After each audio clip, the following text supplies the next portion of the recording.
Location Lucknow. Slug rotary club of Lucknow द्वारा भजन संध्या का आयोजन किया गया। एक अन्य लखनऊ में रोटरी क्लब ऑफ लखनऊ द्वारा भजन संध्या का आयोजन किया गया। निराला नगर स्थित कार्यालय पर भव्य रूप से किया गया। मीडिया से बात करते हुए बताया गया कि नया सत्र शुरू होने से पहले इसका आयोजन किया जाता है। रोटरी क्लब इंटरनेशनल क्लब है जो समाज की सेवा के लिए हमेशा कार्य करता रहता है। समाज के जो गरीब लोग होते हैं उनके लिए भी समय समय पर कार्य किए जाते हैं। साथ ही सरकार के साथ मिलकर भी जो गंभीर बीमारियां होती हैं उससे बचाने को लेकर भी कार्य किया जाता है। भजन संध्या के साथ बच्चों द्वारा रंगारंग कार्यक्रम भी किया गया। इस मौके पर रोटरी क्लब के सभी पदाधिकारी उपस्थित रहे। लखनऊ से सुभाष चंद्र की रिपोर्ट।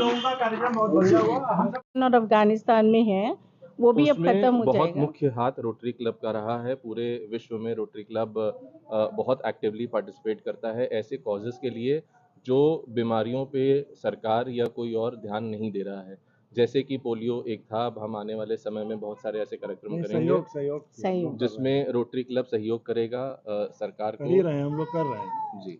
जैसे अभी इस मंथ को हम लोग जैसे हॉस्पिटल्स में जा कर के माओं को या बच्चों को हाइजीन के ऊपर और इस पे अवेयरनेस देते हैं, उनकी न्यूट्रिशंस का ध्यान रखते हैं।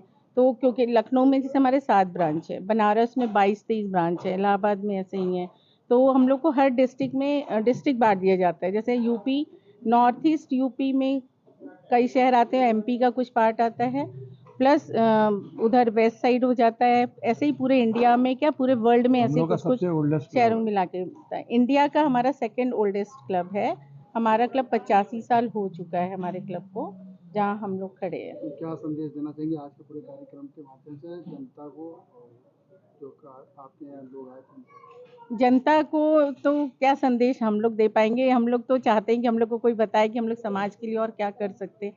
जहाँ जहाँ हम करुणा धारा देखते हैं वहाँ वहाँ हम लोग बहते हैं कि हम लोग वहाँ जाकर सेवा करते हैं। जैसे भी पलिया वगैरह में बाढ़ आया हुआ है तो हमारे कई 100 रोटेरियंस अभी वहाँ पर लगे हुए हैं जो दिन रात खाना से लेके कपड़े दवाइयाँ सब वहाँ पे सर्विस दे रहे हैं।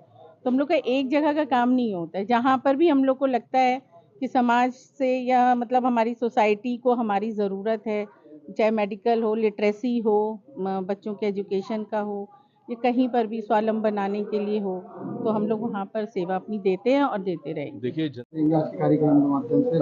देखिए जनता को एक बहुत बड़ा संदेश जाएगा जो हमारे माननीय मुख्यमंत्री योगी आदित्यनाथ जी ने भी कुछ दिन पहले प्लांट द ट्रीज का एक कार्यक्रम चलाया था। जैसे कि हम देख रहे हैं कि पर्यावरण कितनी तेजी से बदल रहा है। कहीं कई जगहों पे बाढ़ आ रही है, कई जगहों पे ऐसा मौसम चल रहा है जो आज तक कभी नहीं हुआ है।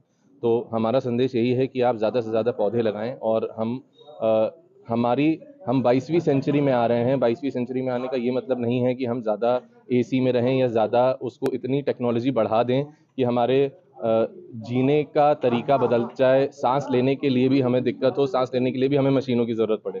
तो संदेश मेरा यही है कि कृपया करके आप लोग ज़्यादा से ज़्यादा पेड़ लगाएं और पर्यावरण को बचाएं। यही तरीका है कि हमारे आने वाले वंशज सुखी रह पाएंगे, खुश रह पाएंगे, पेड़ पौधे देख पाएंगे। नहीं तो खुली आसमान में सांस लेना भी मुश्किल हो जाएगा। कार्यक्रम का जी जी जी क्या कहना चाहेंगे, किस तरह पूरा कार्यक्रम था?